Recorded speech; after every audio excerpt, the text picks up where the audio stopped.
राधे राधे दोस्तों। आज के इस वीडियो में हम बात करेंगे हिंदू धर्म में सुहागिनों के सबसे बड़े व्रत हरतालिका तीज व्रत की।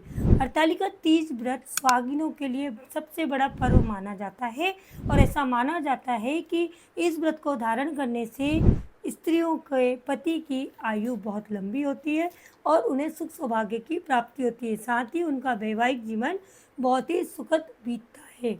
2025 में हरतालिका तीज का जो व्रत है वो किस दिन पड़ रहा है और क्या उसके शुभ मुहूर्त है, इसकी भी चर्चा हम इस पूरे वीडियो में करेंगे। लेकिन इससे पहले अगर आप मेरे चैनल पर नए हैं तो सबसे पहले कर लीजिए एस्ट्रो विद आशा को सब्सक्राइब और नीचे दिए गए बेल बटन को ज़रूर से प्रेस कर लें, जिससे मेरे आने वाले वीडियो की सूचना आपको मिलती रहे। साथ ही अगर आपको मुझसे कोई क्वेश्चन करना है या आप कुछ मुझसे प्रश्न पूछना चाहते हैं तो मुझे कमेंट बॉक्स में आकर पूछ सकते हैं। साथ ही मुझे पर्सनल पर डीएम कर भी पूछ सकते हैं। मेरा प्रयास रहता है कि मैं आपके सभी प्रश्नों का उत्तर समय पर दूँ।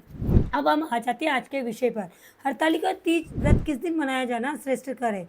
हरतालिका तीज व्रत की जो तिथि प्रारंभ हो रही है वो प्रारंभ हो रही है 25 तारीख को दोपहर 12:35 से और उसका समापन होगा 26 अगस्त को 1:55 पर। अब चूंकि सनातन धर्म में मैं हमेशा बताती हूँ उदय तिथि का बड़ा महत्व है। सूर्य उदय के समय जो तिथि विद्यमान होती है उसी को श्रेष्ठ माना जाता है। इसी कारण 26 अगस्त को सूर्य उदय के समय भादो मास की कृष्ण पक्ष की तृतीया तिथि विद्यमान होने से हरतालिका तीज का जो व्रत है वो 26 अगस्त को यानी दिन मंगलवार को मनाया जाना सबसे श्रेष्ठ रहेगा।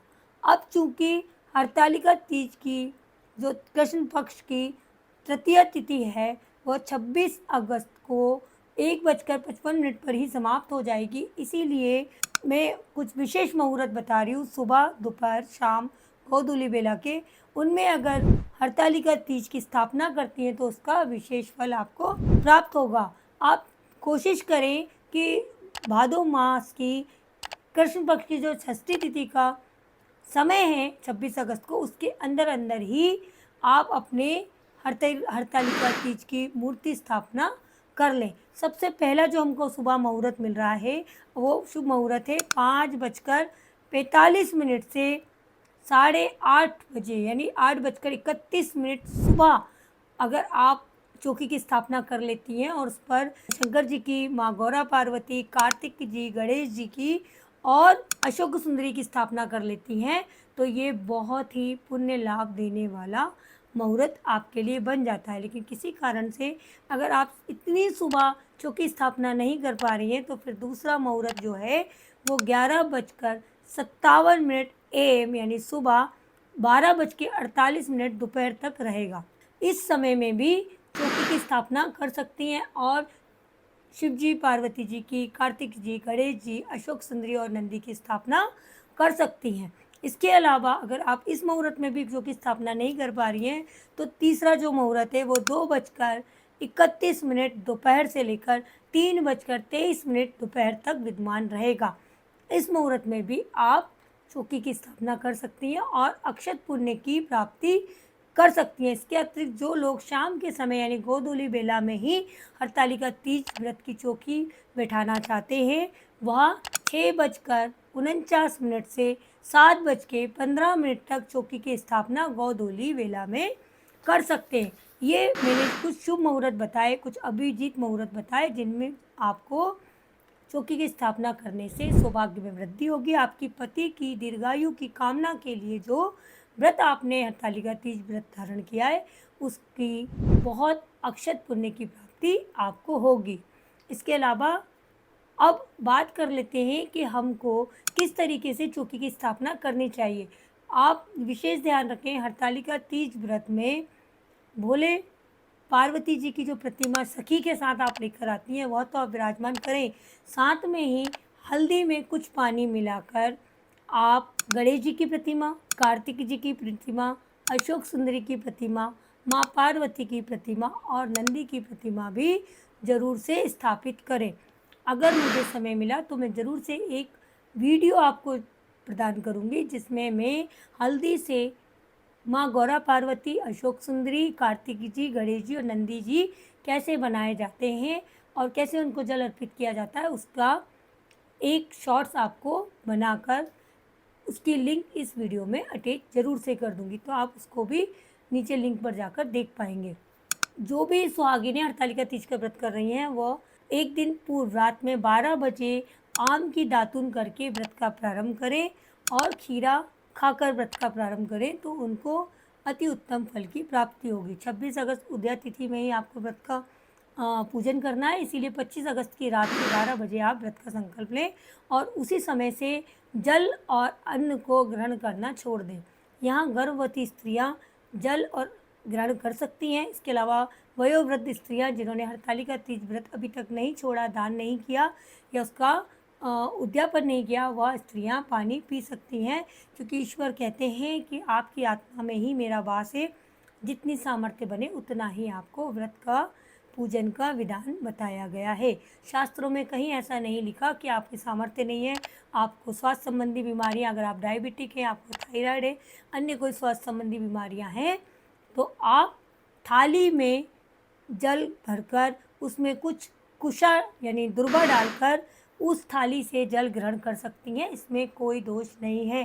शास्त्रों में इसका स्पष्ट विधान है कि अगर आप पात्र में थाली में जल भर के चौकी स्थापना के उपरांत उसमें दुर्वा डाल के जल ग्रहण करती हैं, तो उसमें आपको दोष नहीं लगेगा।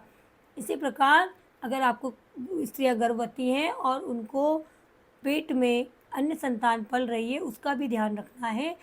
वह भी चौकी स्थापना जल्दी से जल्दी, मैंने जो मुहूर्त बताए हैं, प्रातः का मुहूर्त ले लें, दोपहर का मुहूर्त ले लें या शाम का मुहूर्त ले लें, जल्दी से जल्दी चौकी की स्थापना करने के उपरांत चाय पानी ग्रहण कर सकती हैं, इसमें कोई दोष नहीं लगता है।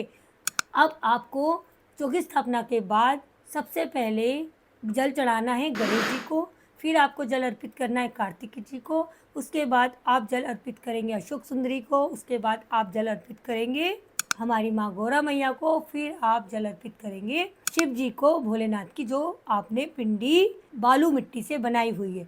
बालू मिट्टी से शिव जी के पूजन का हरतालिका तीज व्रत में बहुत महत्व है, क्योंकि आपने कथा सुनी होगी कि हरतालिका तीज के दिन ही पार्वती जी की सखी उनको हरण कर कर ले गई थी और दोनों ने नदी किनारे बालू की प्रतिमा शिव जी की बनाकर उसका जल से अभिषेक किया था, बेलपत्री चढ़ाई थी, अखाड़े पुष्प चढ़ाए थे और श्रद्धा सुमन अर्पित करे थे। रात्रि में, मध्य रात्रि में भोलेनाथ का जब आसन उनकी तपस्या से डोला, तब उन्होंने प्रकट होकर माँ पार्वती को ही अपना अर्ध आसन प्रदान किया था, यानी उनको वर दिया था कि शिव जी भोलेनाथ ही उनको पति रूप में प्राप्त हों। इसीलिए बालू के शंकर जी की स्थापना भी आप जरूर से करें। आप इसमें अपनी किसी सहेली की मदद ले सकती हैं। शुद्ध बालू रेत आप लेकर आ जाएं, उसे शुद्ध जल से पवित्र कर लें, धो लें और उसके बाद अपनी सखी से कहें कि वह 3 बार बालू उसके हाथ की अंजुली से आपके हाथ की अंजुली में दे दे। इस प्रकार 3 बार बालू लेकर बालू के शिव जी का निर्माण बेलपत्र के ऊपर या पान के पत्ते के ऊपर अवश्य करें।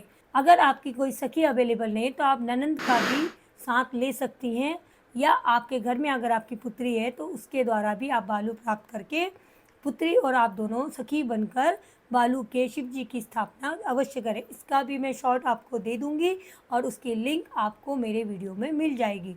वहां जाकर आप किस प्रकार बालू के शिवलिंग की निर्माण करना और स्थापना करना है देख सकती हैं।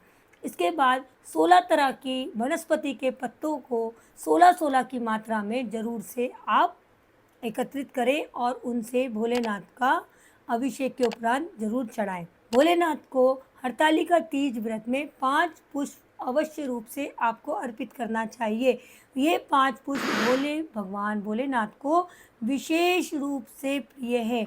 और वो पुष्प कौन से हैं? पहला पुष्प है पारिजात का पुष्प। पारिजात का पुष्प भोलेनाथ को बड़ा प्रिय है। कनेर का पुष्प माँ गौरी को बड़ा प्रिय है। इसके अलावा शमी का पुष्प हो गया, इसके अतिरिक्त मंदार यानी अकाड़े का पुष्प और 5वां पुष्प धतूरे का फूल और फल जरूर से शिव जी को हरतालिका तीज के व्रत पे अर्पित करना चाहिए। जो भी स्त्री इन 5 पुष्प को भोलेनाथ को अर्पित करती है, ऐसा माना जाता है उसके जीवन में उसका सौभाग्य और सुहाग अखंड रूप से विद्यमान रहता है। साथ ही उसकी संतान भी बहुत ही दीर्घायु होती है और उसके सौभाग्य और सुख में वृद्धि होती है।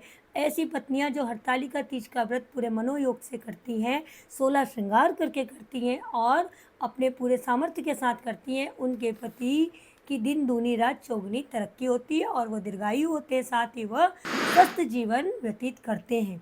तो हरतालिका तीज के व्रत में आप इस प्रकार ज़रूर 5 पुष्पों का उपयोग अवश्य रूप से करें, जिससे भोलेनाथ प्रसन्न होकर आपको ज़रूर से वरदान प्रदान करें। सुबह के समय व्रत का पारायण करें और कोशिश करें कि हरतालिका तीज की जो मूर्ति आपने स्थापित की थी ना, साथ ही बालू के जो भोलेनाथ बनाए थे, हल्दी की जो अशोक सुंदरी, गणेश जी, कार्तिक जी, माँ गौरा पार्वती, नंदी बनाए थे, उनका विसर्जन अ, कौआ स्नान के बाद ब्रह्म मुहूर्त में ही पास के किसी जलाशय में अवश्य रूप से कर दें।